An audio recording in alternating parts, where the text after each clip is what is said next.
Guys, আমি গাড়ি চালায় বাড়িতে আইছি। এই যে আমার বিবি কদবেল মাখাইছে,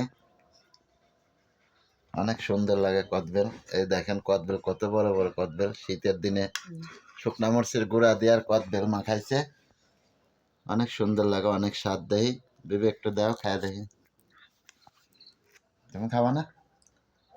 আমি তো খাওয়া লেগে আনছি। সেই স্বাদ, একটু ঝাল বেশি দিয়েছে। আপনারও খায়েন, ঠিক আছে? শুকনো মরিচের গুঁড়া। আর মরিচের আপনাদেরও গুঁড়া। বেল খাওয়ার দাওয়াত থাকলো, সবাই চলে আসবেন আমাদের বাড়িতে এই ভিডিও দেখে। ধন্যা মাতের ফাঁকি অনেক সুন্দর লাগে, কদবেল গুলো অনেক বড়। এই দেখেন, আসলে এটা আমাদের গাছের না, এটা আমার চাষিবাদের গাছের বেল। তোমার বিবি আবার এগুলা পছন্দ করে। প্রত্যেকের বিবি টক খাইতে পছন্দ করে, তা আপনারাও কিনে খাওয়াবেন। খায়েন, ঠিক আছে? ধন্যবাদ সবাইকে। আপনারও খায়েন।